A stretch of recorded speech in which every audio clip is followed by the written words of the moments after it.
Good evening. My today's guest is a highly respected guest, Dr. E. Michael Jones. Thank you, Dr. Jones, for visiting me once again.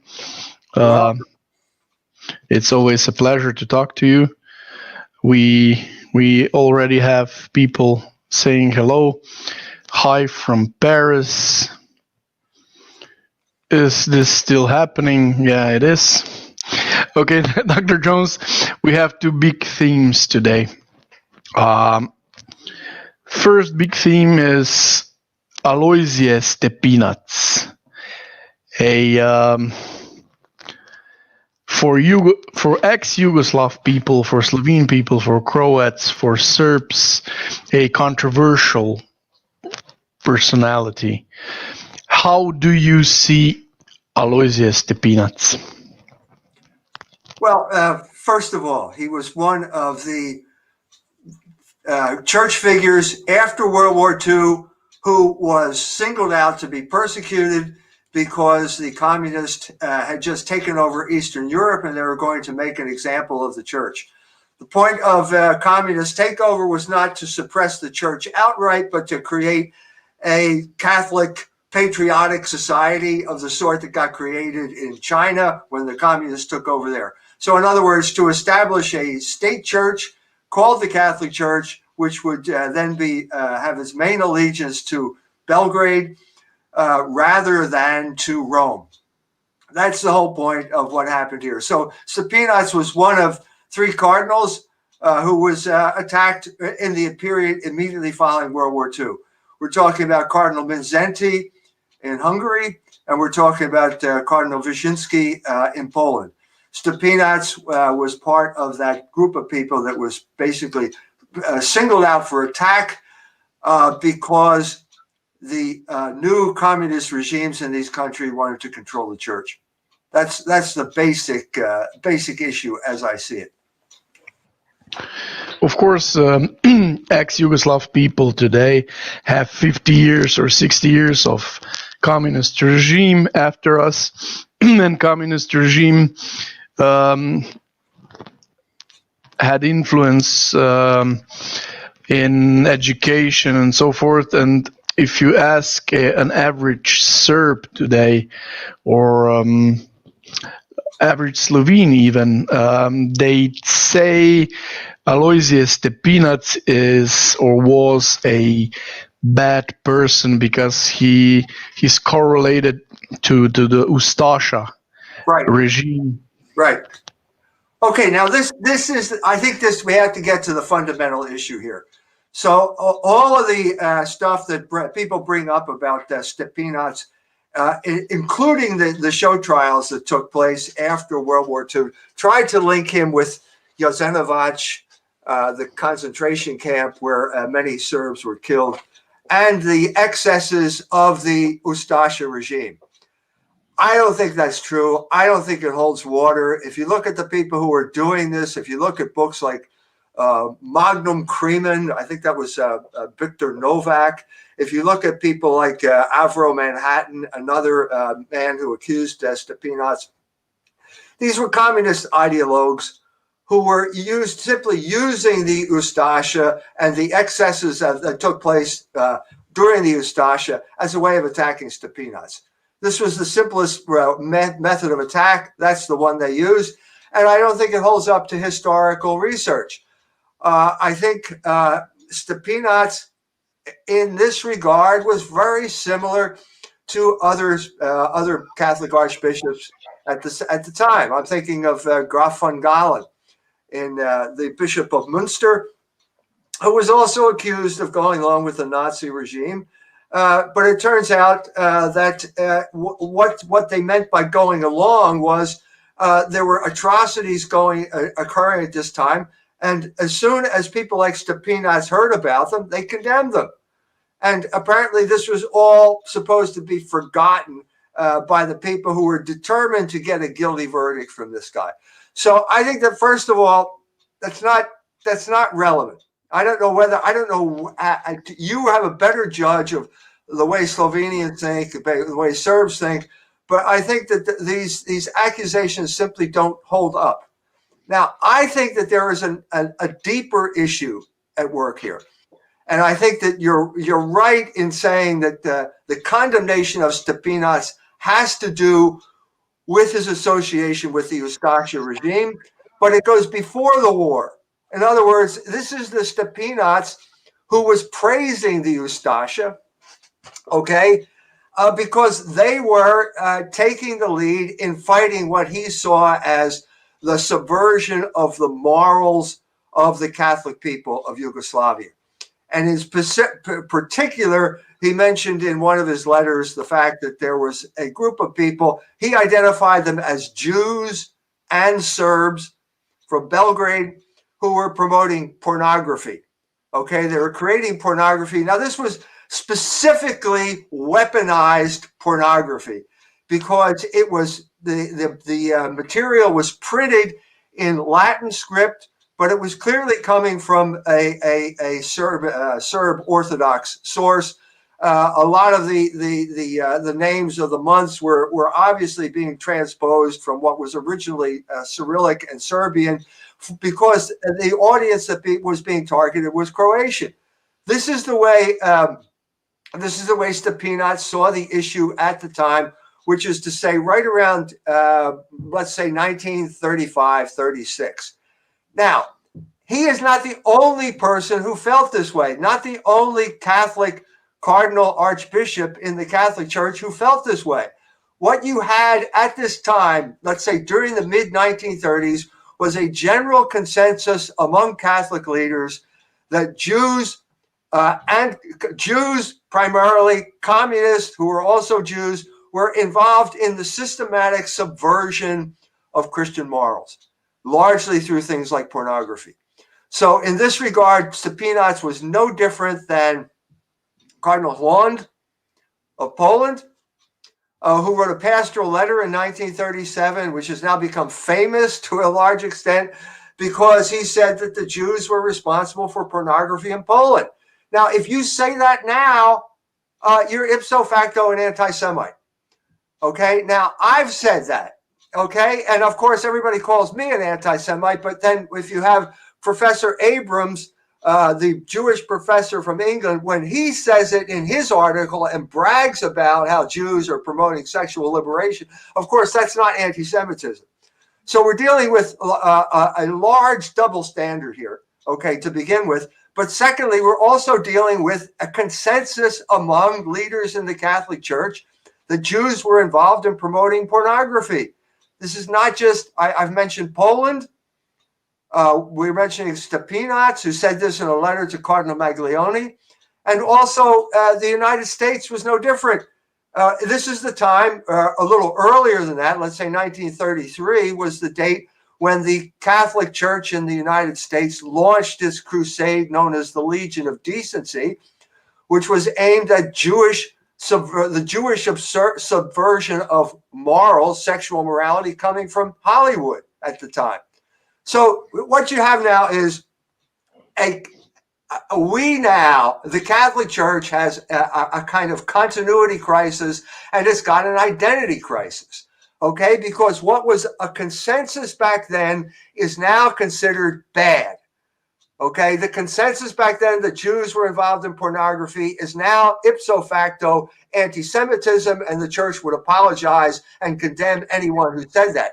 Now, Stepinac is caught in this bind, right in the middle of it, because now he's coming up for canonization, and the way the Jews who were the targets of this condemnation in the 1930s now have veto power in the Catholic Church over who gets named as a saint.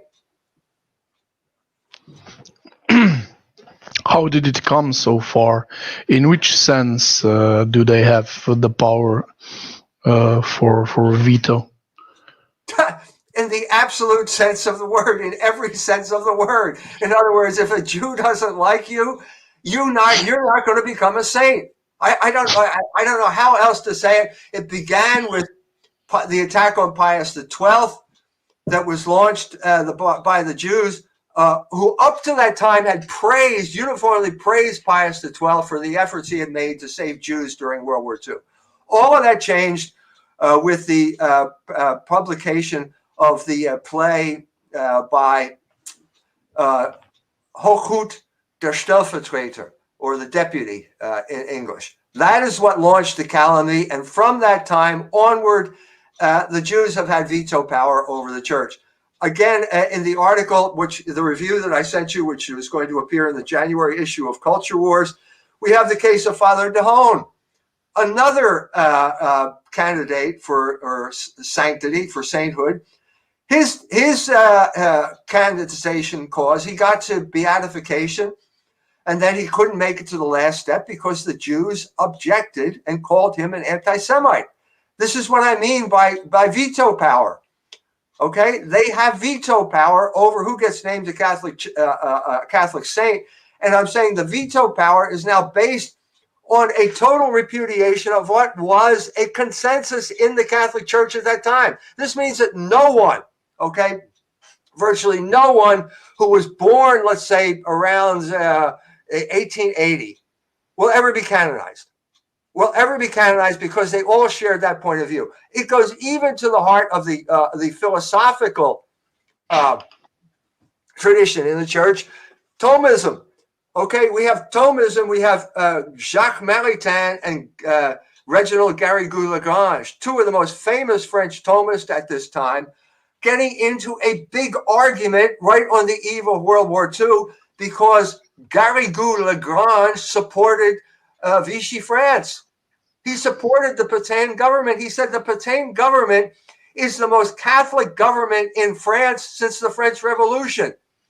Their motto was family, work, and God, you know what I mean, as opposed to liberty, fraternity, and equality.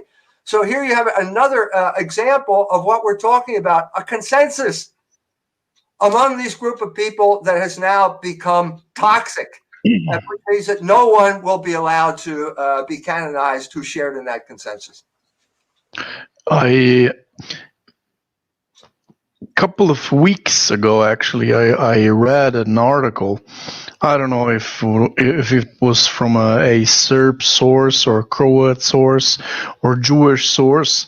It was in Croatian language, but it said that many members of the Ustasha movement, if not members, relatives, very close relatives, were of Jewish heritage.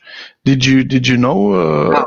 First of all, the Jewish thing is irrelevant to, in this regard, it's irrelevant to what the Ustasha was doing to a large extent, because the Ustasha was basically a homegrown Balkan ideology that mostly based on Italian sources. More Mussolini had a lot more influence over the Ustasha than the Nazis did, but it was completely antithetical to Nazi racialism. So when the Ustasha, in order to please Hitler, we have people like Ante Pavelic introducing racial investigations to see if they can come up with a racial distinction between Serbs and Croats. This is preposterous. This is completely preposterous. First of all, the whole race thing is completely preposterous when it comes to Germany as well. Hitler got his idea about race from Madison Grant, who was an American.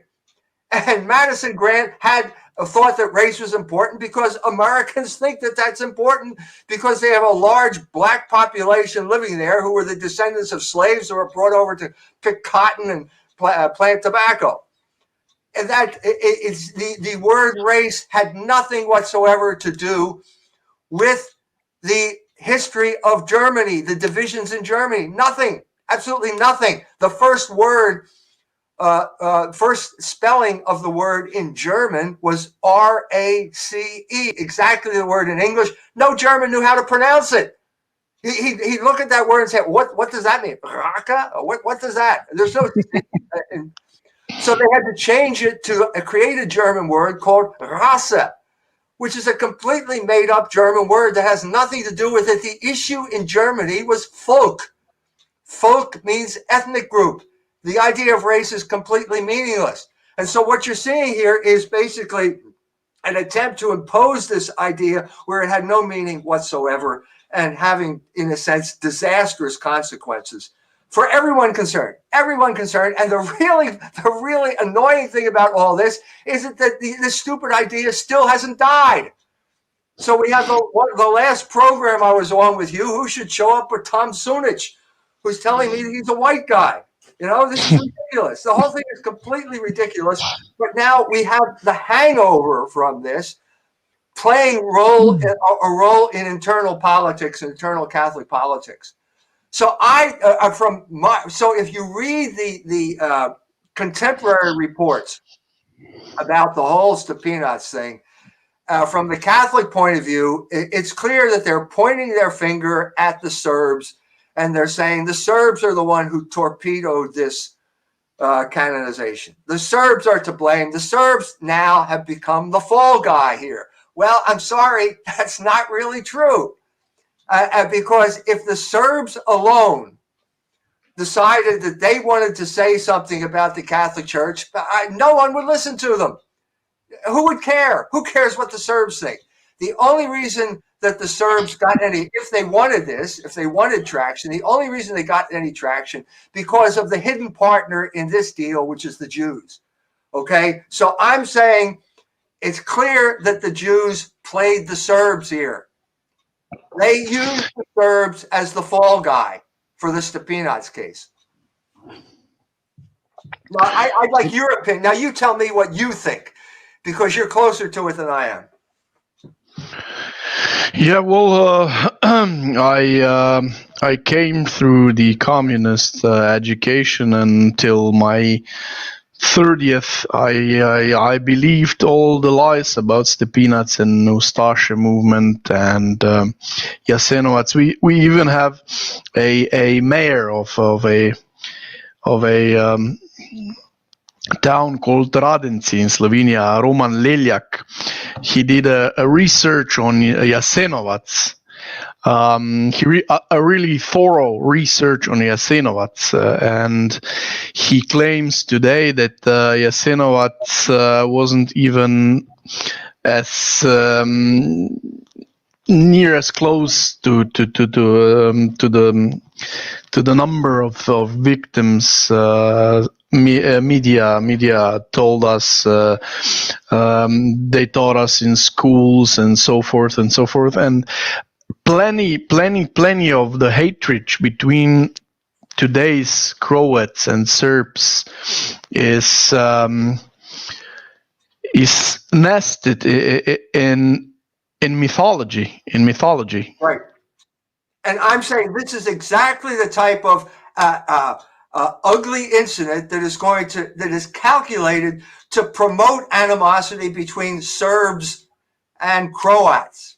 This is the type of thing. The Jews are masters at this thing. They get involved in the type of thing. They use proxy warriors, and then the proxy warriors on both sides end up fighting each other.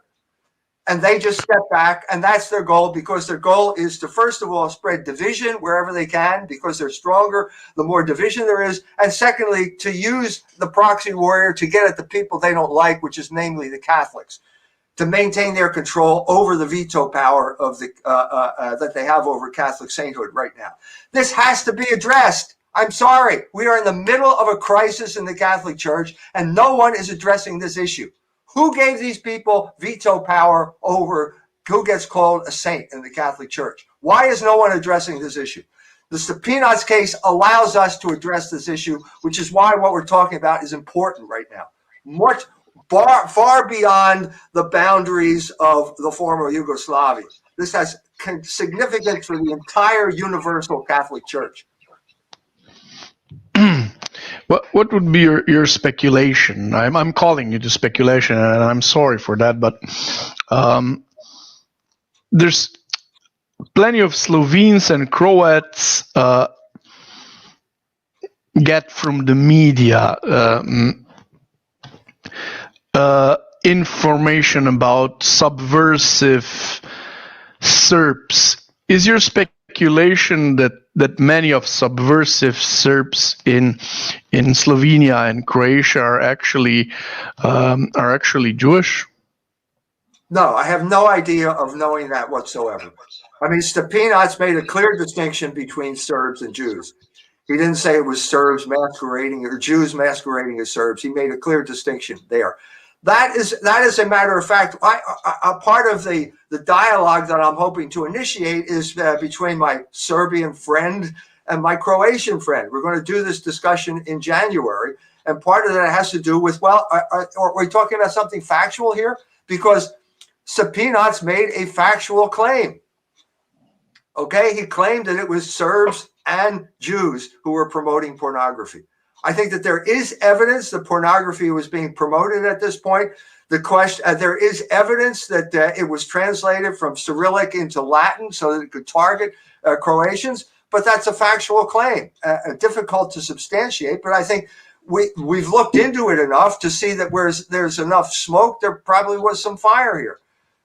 That is the difference between, let's say, the situation in Poland, for example, where Halon said simply it wasn't the Jews and another group, it was simply the Jews. Of course, they were much stronger and much more representative in Poland than any other country in the world at that point. But I think that there are factual claims that need to be adjudicated here. Now, the last time I met with Bishop Peric in Mostar, he said that it was one of his ideas to have some type of joint Croat-Serb tribunal or committee that would look into these accusations of what had taken place during this period of time and see if they could come up with some type of agreement. Well, apparently that's sort of what got convened here in the case of Stepinac, and it went nowhere. It went nowhere. And I think largely because these things are never factually based. Bishop Peric told me that the main problem with research there was basically after the war, the communists pulled up in a truck at the Diocese Chancery Office of Mostar and took all their documents. That's that. We can't do any more research because you stole the documents. Nobody knows where those documents are. So that's part of the problem here. And just a little off course, a little off topic. PSYOP minorities everywhere are used to aggravate the majority, just like Albanians in Serbia. Do you share this opinion? Yes, of course I do. That's the way the whole that's the way Yugoslavia was destroyed. Okay, I remember the so-called atrocities. Do you remember Rakac? Do you remember that so-called atrocity? Now I'm starting to know more about Yugoslavia than the Yugoslavians now. But I mean, basically, it was an atrocity. There were dead bodies there, and the bullet holes in the clothing that they were wearing did not line up with the bullet holes in the bodies. This was something that was clearly staged as a justification for the United States bombing attack on Serbia, which was a war crime and an act of aggression that never should have taken place. Now, I have been involved in this ever since 1988, okay, which is the first time I went to Mostar to write a book about Medjugorje. The first chapter in that book is the ghost of Shermanci. Shermanci was a village right near Medjugorje where there was an atrocity committed against the Serbian people by the Croats. They lined them up and they all shot them and they all fell into this yama, which is this big limestone cavern ditch there. That article was published on the website of the official Shermanci website by the mayor of Shermanci, who liked what I had to say. So I'm not trying to. Anyone who takes on Medjugorje is obviously not going to be a proponent of Croatian nationalism at this point. This was a hotbed, to get back to the present here, how these ghosts are now continuing to haunt the present.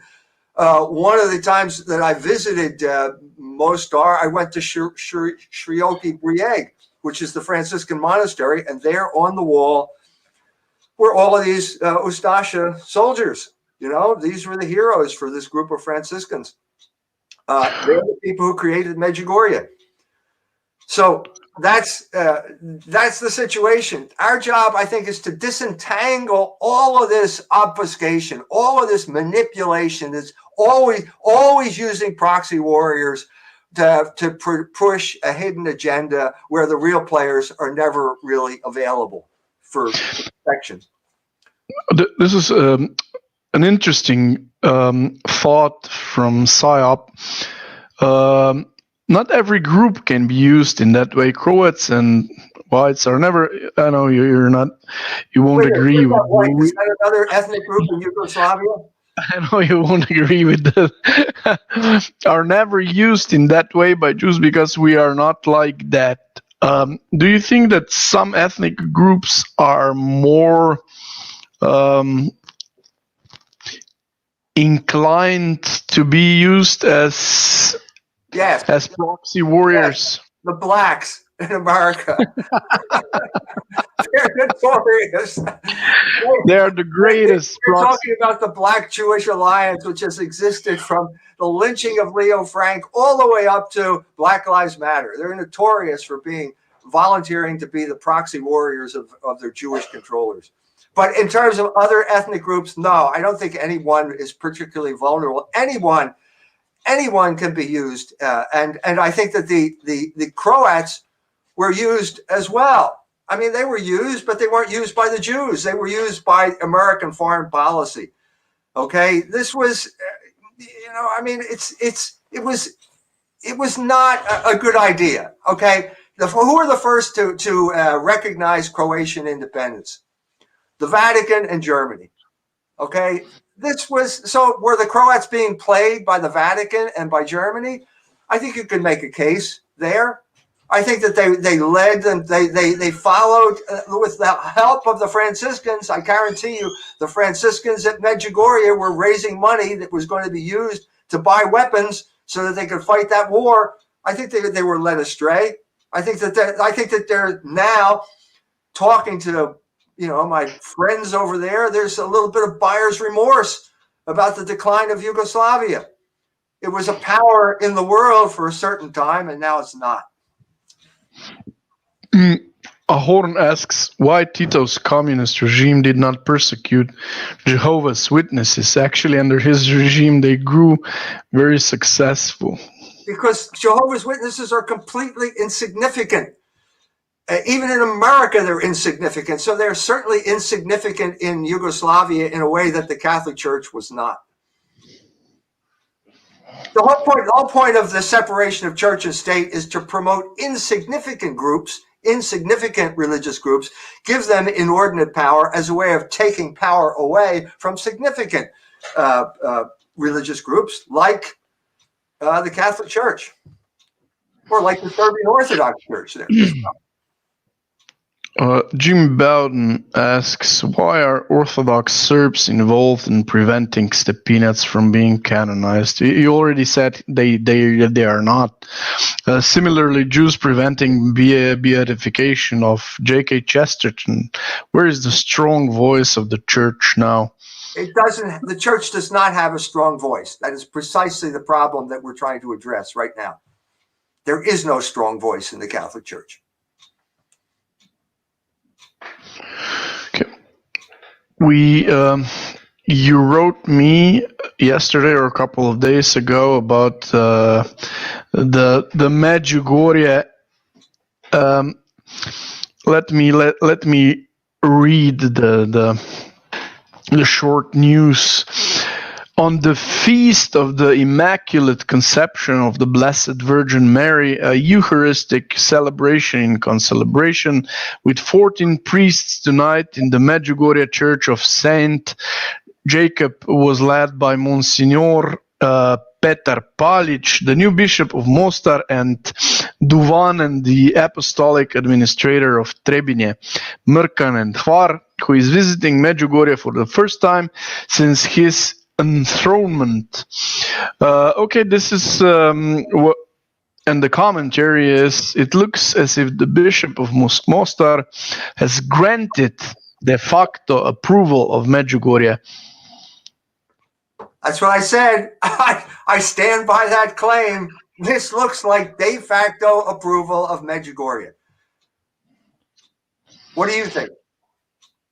Uh, I never was very keen of Medjugorje, and then I listened to some of your interviews on Medjugorje, and I got persuaded even more that my feelings towards Medjugorje were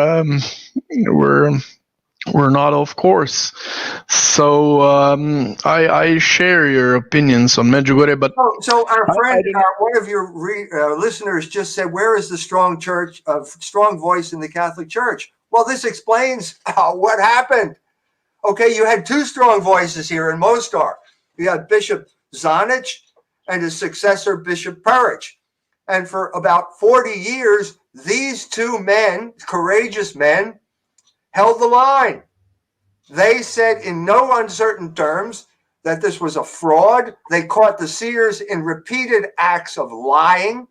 Okay, the seers were being orchestrated by two priests, Jozo Zovko and Tomislav Vlasic. Both of them had been involved in sexual scandal, the culmination of which Vlasic has been excommunicated. He was suspended, he was defrocked, and then he was excommunicated because he refused to stop engaging in the sexual molestation of pilgrims, and as well as the trafficking in spirits, which was documented by Bishop Peric.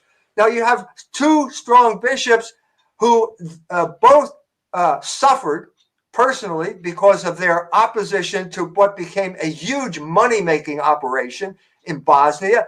And now the church has simply repudiated their witness, turned its back on them, and now put in a man who is now going and saying, oh, it doesn't matter whether they're lying. We can baptize a lie. This is the Catholic Church sprinkling holy water on a lie. According to two bishops, the two bishops who are the authority here. Now, how are Catholics supposed to feel about this? Is it any wonder that Catholics are demoralized? Is it any wonder that Catholics don't feel they can't get a straight answer from anyone in the Catholic Church? That the Catholic Church will capitulate to money and power over truth and let the two bishops twist in the wind? This is outrageous. Outrageous. And I'm grateful for you to give me the opportunity to express my outrage at this point. I'm grateful to you. This is what I wanted to discuss with you, because you do seem to think that Yugoslavia was a net positive in some sense, and this is there is an interesting thought from Pepe. He says, Pepe, the first Yugoslavia might have actually had a chance, but the second one under Tito was doomed to fail.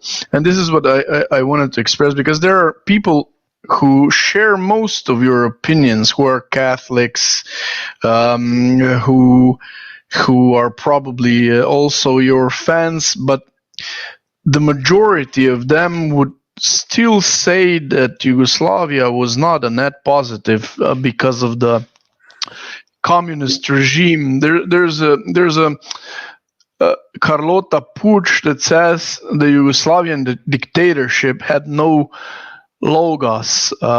Would you share the opinion of Pepe that maybe Yugoslavia as a monarchy would be a better thing?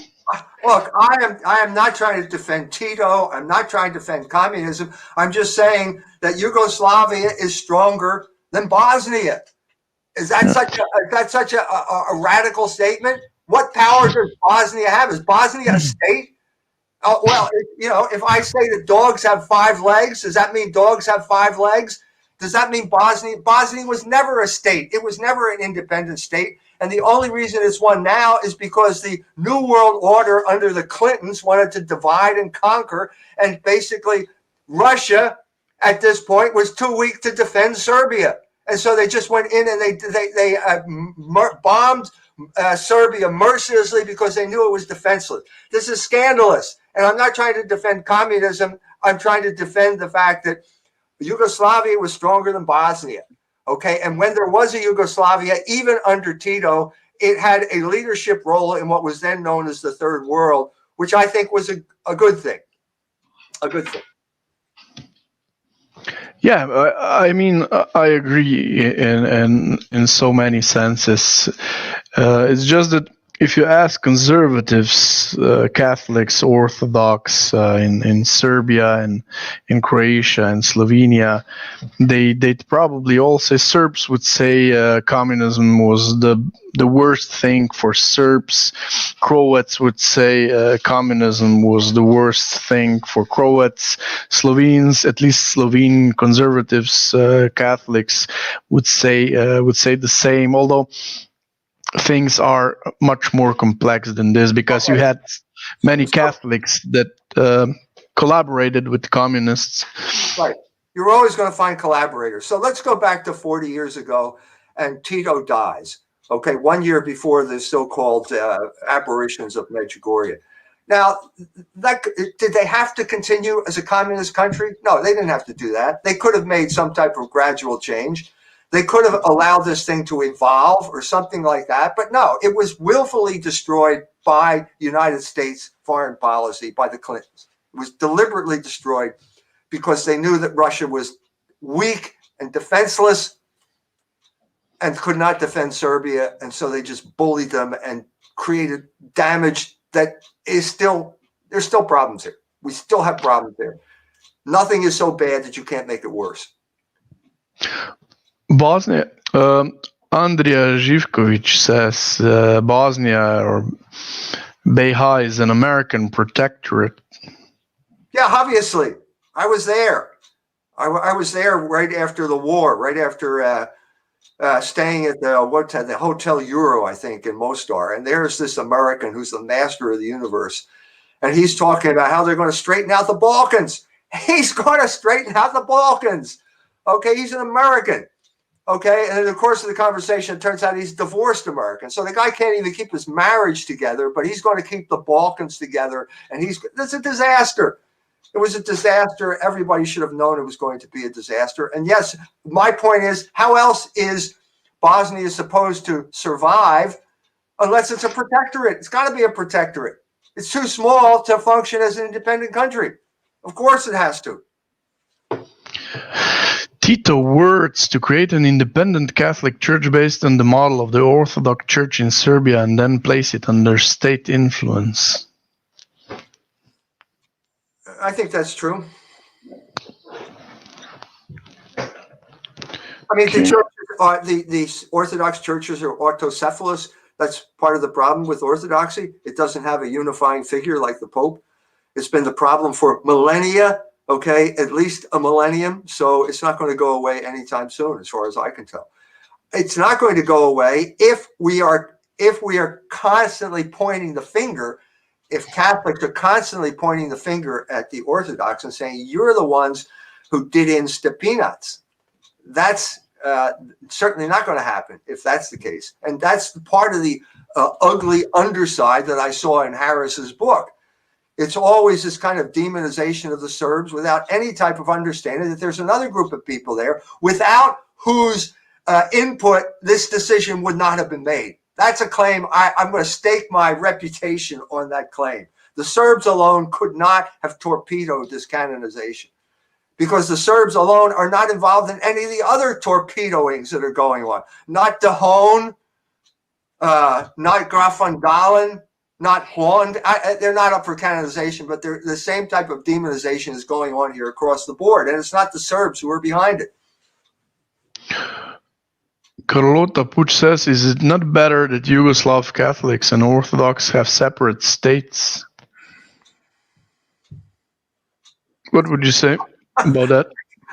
Look, Franjo Tudjman wrote a book on nationalism, which I thought was a good book. Actually, it was the book that allowed me to understand the United States of America. I never understood America until I read Franjo Tudjman's book, because he said basically what he was saying was that Yugoslavia was like America. It's three different ethnic groups based on three religions, and they're always in conflict with each other. That's America. So in terms of the Serbs, he said that the Serbs were de facto rulers of Yugoslavia, that they had an unfair amount of offices and benefits coming from Yugoslavia, and that's what created the resentment on the part of the Croats, and that's what led eventually to the independence movement. Of course, with the help of Ustasha priests like Jozo Zovko and the Medjugorje movement. Do you think a political answer to Balkan and Central Europe could be federalism since the disappearance of Austria-Hungary? Yes, I think the Austro-Hungarian Empire was a much better solution than Yugoslavia, than anything so far.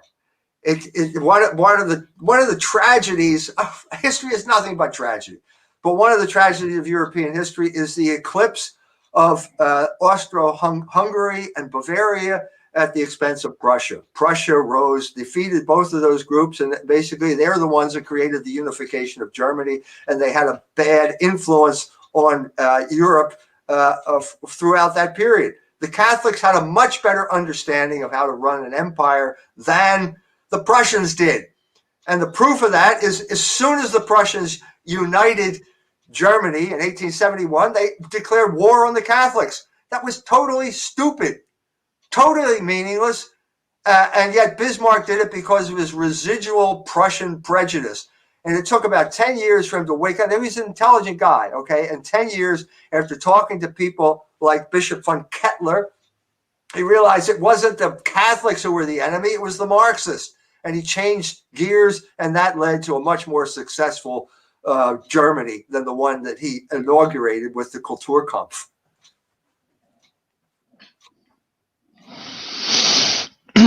Tito's desire was to separate Catholic Church from the Vatican. Is there something to it? Yes, I think you're absolutely, whoever said that is absolutely right. That was his desire. That was the desire of every single communist country that we're talking about in this era. They wanted a docile national church like the Chinese Patriotic Society. That's what they wanted. Pepe says Croatia should team up with Visegrad but have good relations with Serbia. EU is garbage. What is your view of EU? Well, now we have a big crisis now because they basically, Poland and Hungary are not going along with the gay marriage, gender ideology agenda. This shows you how fragile an artificial construct like the European Union is. What exactly do those folks believe? Do they have any belief? I think it's called the Enlightenment. Okay, and they don't believe that anything existed in Europe before the Enlightenment. And how do we interpret the Enlightenment now? Well, it's sodomy, basically, isn't it? Isn't it? No one's free unless sodomites can get married. Isn't this what the EU is telling the Poles and telling them, if you don't go along with this, we're not going to give you any money? This is ridiculous. Why are they jeopardizing the European Union because of these ridiculous gender ideology demands that are being placed on Hungary and Poland? So yes, it's a disaster. And now you've got basically every country in Europe at war with its own people. In Germany, the COVID crisis is basically the return of the repressed. The Germans have had it with these oligarchs who are running their country and ruining their country. The French with their yellow vest protest. Again, COVID is being used as the method to throttle these people into submission. I was there in Poland. I did the book tour in Poland where there was massive resistance to the whole idea of gender ideology because Poland is a Catholic country. Why are these people deliberately antagonizing the Poles and the Hungarians? By imposing their vices on a group of people that don't want to have anything to do with that. Why are they doing this? Well, because of their sins, because of their wickedness, but this shows you that they are incapable of running a union, or let's say an empire, in the way that the Austro-Hungarians were capable, because they had a clear plan, they had a clear alignment of church and state, and this made that possible. Jim Bowden, Dr. Why is USA disintegrating now like Yugoslavia? With respect, bigger doesn't make it better or stronger. Question is religion or nationalism which people follow? The United States is disintegrating because of the rise of an alien political ideology. I don't know how you want to describe it, political correctness, whatever you want to talk about it, racial-based ideology. It's largely the result of increasing Jewish influence in America. It's the increasing Jewish influence that has led to the destruction of American unity. This was something that people had to work hard for, and now it was destroyed by, very simply, in a nutshell, the Jewish subversion of morals. That's the cause of our disunity right now, beginning with Supreme Court decisions in the 1960s banning prayer from public school because the Jews did not like a Christian majority, leading to the whole sexual revolution, the abortion issue, and all that type of stuff. They have created a country where there are two groups of people, both of whom are threatening revolution if their candidate does not get elected president. That's the nutshell story of what happened in America. Would you say that the modern people in America, in Europe, and in the world did the Catholic Church lose its powers entirely, in the sense that people are under influence of pornography, pop music industry, pop movies industry, consumerism, and so forth and so forth? Are people under influence of all this external sources? Did they become too weak for Catholic Church even have the power to create order in the society again? Yes, that what I just said happened in 1965. Okay, in 1965, the council ended.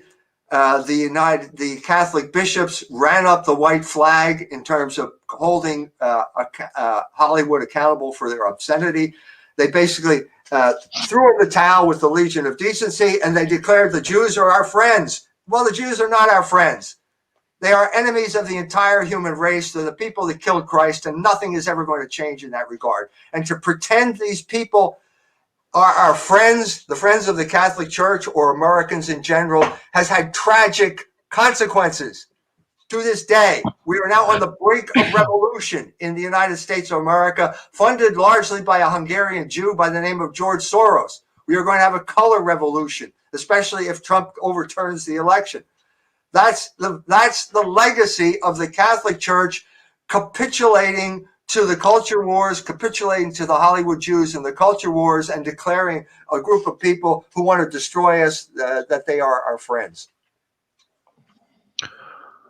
There's a question for me. Question for Aleš Schnitzel. Is the tribe, the one you're not supposed to mention, influential in Slovenia and the Balkans? Well,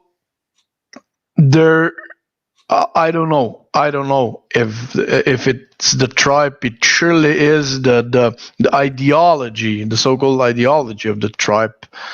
Globalism is obviously influential in Slovenia and the Balkans.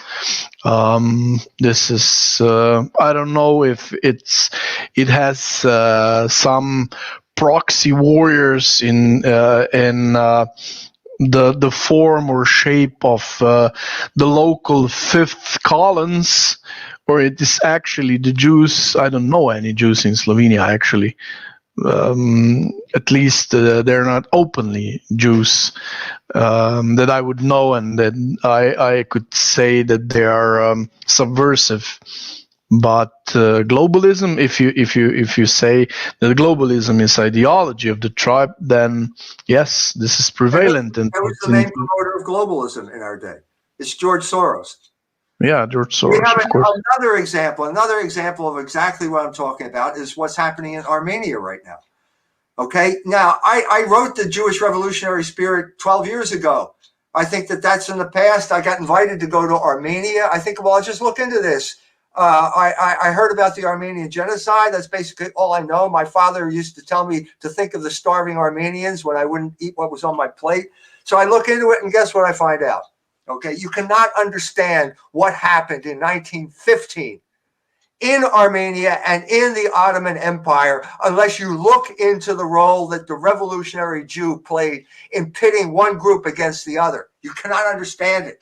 Okay, so the standard, it's just like Serb Croat, except this time it's Turk Armenian. And the Turks point their finger at the Armenians and they say, look, they stabbed us in the back during World War I.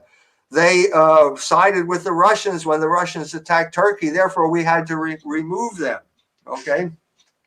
Well, who were these people? Who are we talking about? We are talking about the Dashnaks, the Hunchaks. These are the Armenian terrorist groups. Guess where they learned to be terrorists? When they went to Russian universities and they started studying under people in Narodnaya Volia. This was the beginning of Russia, the genocide, when these radicals took over the Armenian independence movement. And it turns out that if you look on the other side of the equation, guess what? Who was the main force driving the Young Turks? Well, it was the Donmeh, who were the followers of Shabbatai Zevi, who were also being corrupted by the same Jewish revolutionary spirit. You can't understand human history unless you understand the Jewish revolutionary spirit.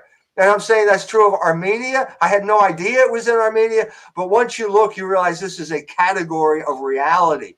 I didn't make this up. This is not the category of Mike Jones's mind. This is a category of reality. John Beasley asked, what does the doctor think of the adoption of Gramsci by the Marxists? Do you have any opinion on it? In many ways, this is the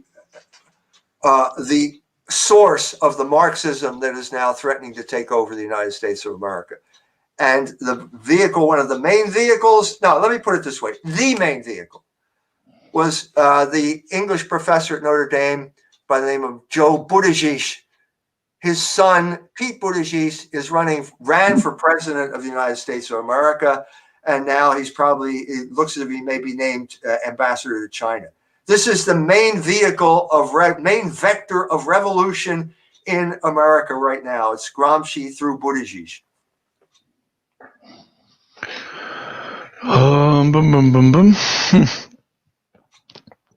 We had this question. Dr. Jones, you do realize that the EU is letting in millions of Africans and Muslims into Europe, and in 20 years' time there will be no Croatia, Serbia, Germany, France, etc., and with that, no Catholicism.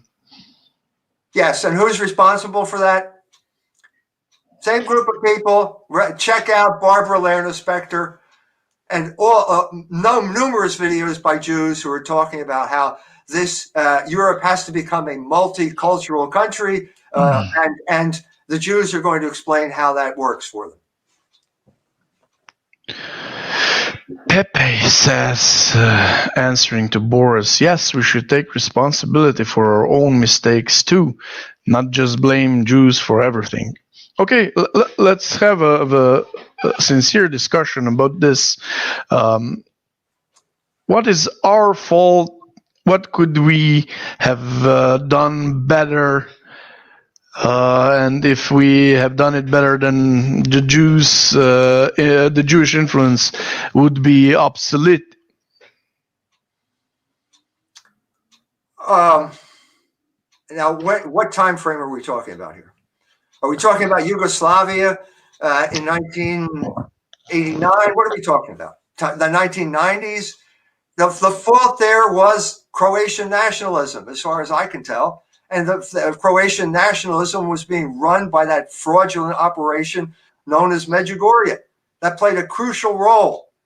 So if you want to blame a particular group of Croats, try blaming the Medjugorje Franciscans from Široki Brijeg. It was, by the way, Jozo Zovko who put the gear on the altar when he said Mass. That's a deliberate act of provocation. deliberate provocation, and he deserved to go to jail for it. Let's an interesting question, Michael. Why did you never support the Christian militant group led by Robert J. Matthews? They were way ahead of the curve. Never heard of Robert J. Matthews, and I've been around for 40 years now, so I never heard of him.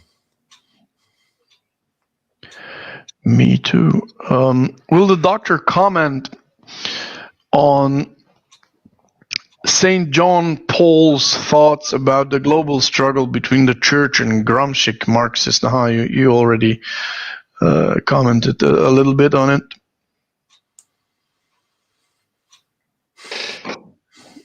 I think if there's one man who had buyer's remorse about the anti-communist crusade, it was Pope John Paul II. Mateusz Planinshets has an interesting thought. I don't know if you have opinion about it. Main obstacle for peace in Balkans is Serbian Orthodox Church doctrine Svetosavlje, which is very similar to Jewish religion as the chosen people. None of other Orthodox churches has similar doctrine. I'm not sure what Mateusz actually means by that. Do you know anything about? Do you have an opinion with that theological concept? But I mean, if you're saying that there are problems with national churches, I agree. Whether it's Orthodox national churches or whether it's Protestant national churches, there are problems there. And the problem is invariably that your group is going to be considered the chosen people, and you end up Judaizing. Dr. Jones, what about 65 Immigration Act introduced by the Catholic Ted Kennedy and Democratic Party that opened? It wasn't the Catholic Ted Kennedy. It was the Jew Jacob Javits. Kennedy may have signed on, but that was clearly a Jewish operation led by Jacob Javits and Emmanuel Sellers in the House. And Kevin McDonald has talked a lot about that in detail. I mentioned in the beginning some of the Catholics collaborating with communists in Slovenia and ex-Yugoslavia, but what's with the Catholics in the Democratic Party? They seem to have certain tradition to follow the Democrat. At least some Catholics have this tradition. What's the issue with that? The issue began with the Democratic Party in the 20th century, the early 20th century, which became the party of immigrants. The Republican Party was the party of the nativists, the Protestant. And these people, Catholics, became strong in cities like New York and Chicago, Philadelphia, all of those cities. And they had a lot of political power as a result of that adherence to the Democratic Party. Read my book, Slaughter of Cities. Tells you the whole story of that and also why the elites turned on the Catholics. That all changed over a period from 1968 to 1972 when the Jews took over the Democratic Party and imposed abortion and all of these other ideological litmus tests on the party members. And at that point, the Catholics left in droves, and they ended up becoming part of the new emerging Republican majority, which supported Nixon and then later Ronald Reagan.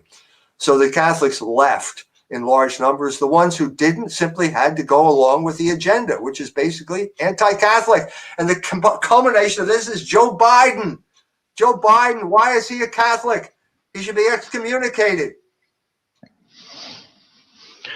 Yeah, about Joe Biden, I'm not sure. I'm probably too far away from the States, but there seems to be a very chaotic situation still. Is Joe Biden winning this, or does Donald Trump still have a chance? How do you see the situation about American? Down to the courts and the legislatures. This is a battle between representative government and oligarchic media control. That's what this battle is about. And so who gets to name the president? Is it Google or is it the electors appointed by state legislators? That's what this battle is about. There seems to become a bigger issue that even Fox News in America is becoming sort of, say, democratic or left-wing or anti-conservative. Media. Who controls the media? Is it Democrats or Republicans? Well, it's Jews. And so at this point, the whole political calculus goes out the window. It's Jews who control the media. Okay, a little bit non-political question. Carlota Puig from Catalonia. Which pilgrimage would Dr. Jones recommend for European Catholics? I went to Fatima and was impressed by that. That was during the era of the anti-communist crusade. The age of Fatima is over, I think, now because of the fall of communism. What about the San Juan Capostello, the walk? If you're in Catalonia, it goes right through your neighborhood, I think. You know, take that walk, get your scallop shell and take that walk.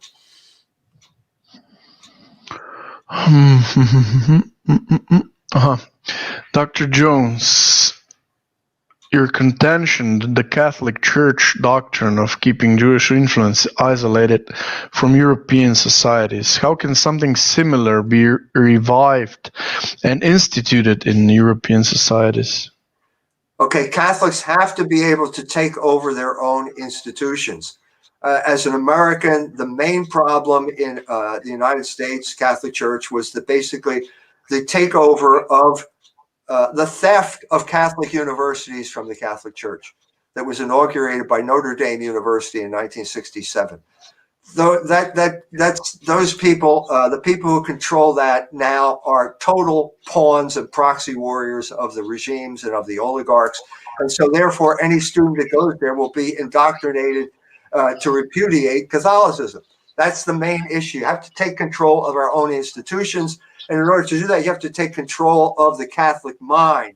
Okay, you have to expel the commands of your oppressors from your Catholic mind.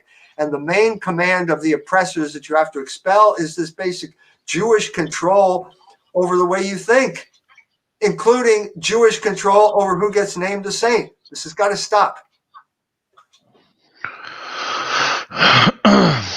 There is a question for me. Aleš, would you recommend to a French Catholic conservative family seek refuge in Slovenia?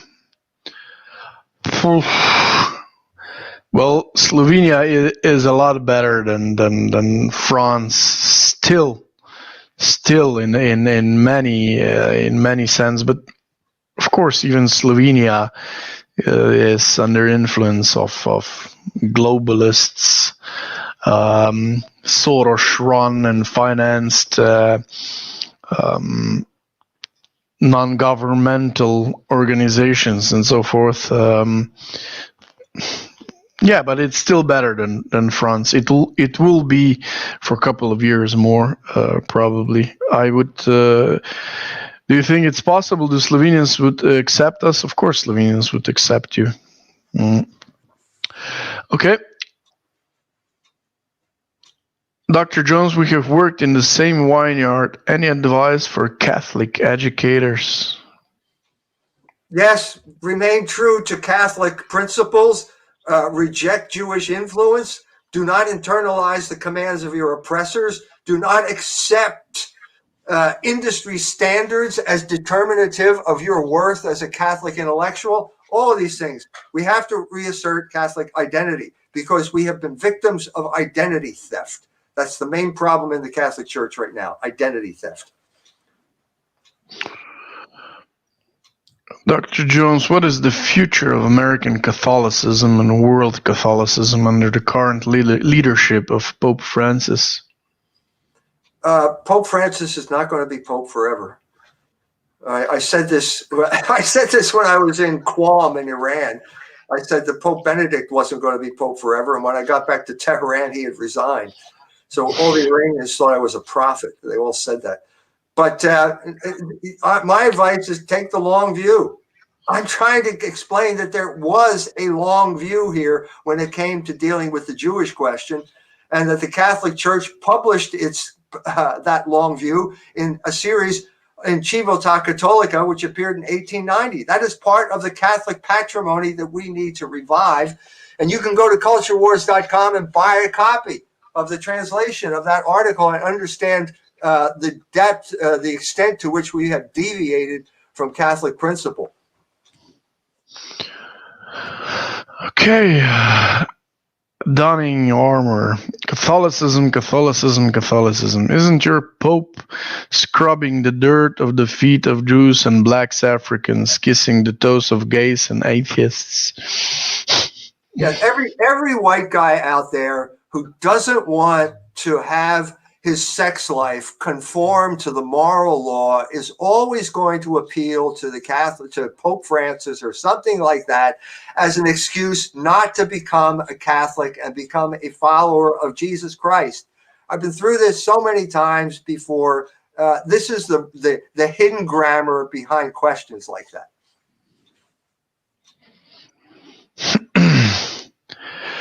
Okay. Dear audience, do you have any questions left?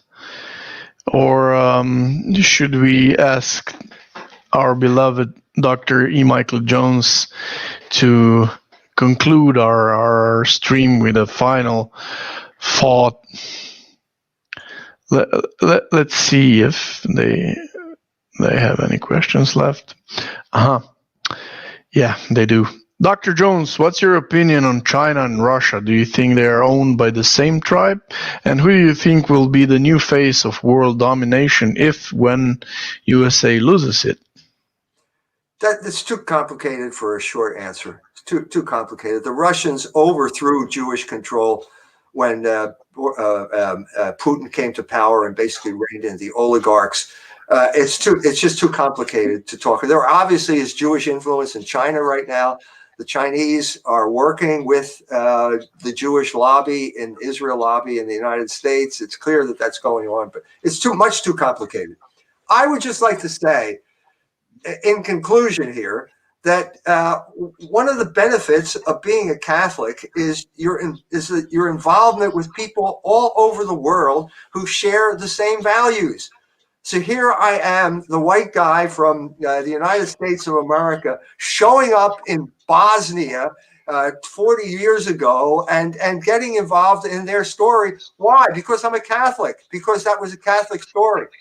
The same thing is true. I go to Kenya, to Tanzania. I become intimately involved in the struggles of those people there. Why? Because I'm a Catholic. Because we as Catholics have some type of universal bond that unites us throughout the world in this struggle, which is the most important struggle on the face of the earth right now. And the only thing that's preventing our victory in this battle is the mind-forged manacles that Catholics have imposed on themselves by adopting Jewish categories of thought. Okay. There's a critique. Nazbol confirmed Putin is a crypto Jew. I guess the commentator is accusing you of being a Duginist. Who isn't a crypto Jew right now?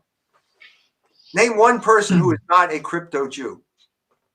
Sometimes I think I'm a crypto Jew sometimes.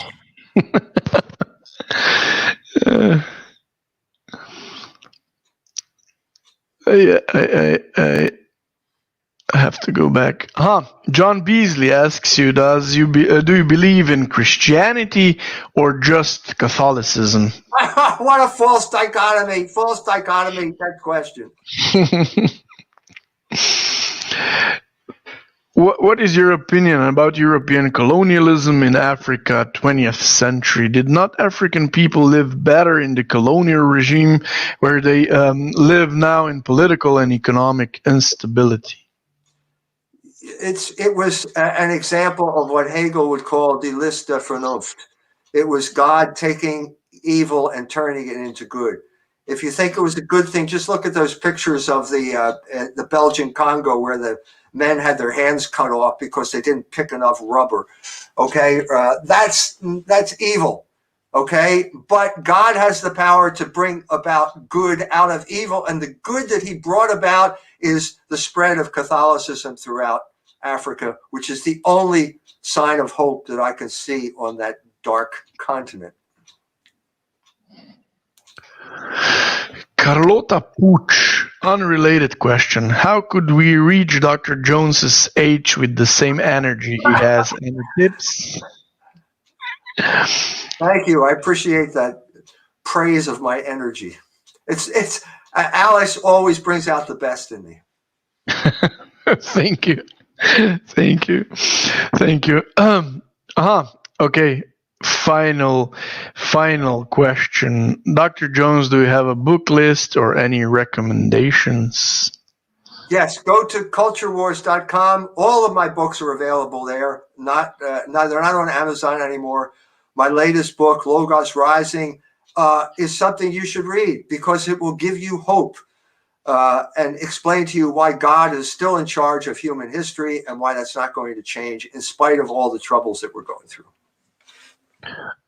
From my point of view, to be honest, I read many books, many philosophical books, but plenty of stuff from philosophical books is too abstract up until you start debating about society, about living society, and so forth. And many of very useful stuff about philosophy I actually found out from your books, Dr. Jones, and I would also propose your books. At least to start to know things and then start debating and thinking yourself and so forth and so forth. Okay. Thunderstruck. Yes, we owe this explanation. Why don't you have that big race debate with Jared Taylor online? We wrote before. Frody doesn't want to have it online, so that's Frody Michael Jones debate here with Alesh, but that the Taylor debate is only going to happen in person. That's what Frody said. In Zagreb, obviously. In Zagreb, I'm looking forward to it. I would love. One of my big regrets is that I didn't get to go to Zagreb in May when I was scheduled to debate Jared Taylor. You will. We will get the vaccine now, and everything will be. I'm not You better get it, or you won't be let into Croatia. Okay, Dr. Jones, thank you once again for your time, for your intelligence, for your depth. Thank you for accepting my invitation once again. It's always a great pleasure, and have a nice day, and then later on, nice evening. And to all the viewers, thank you for stopping by. Thank you, Alice. It's always a pleasure to talk to you. Thank you, Dr. Jones. Goodbye, and see you soon. Bye.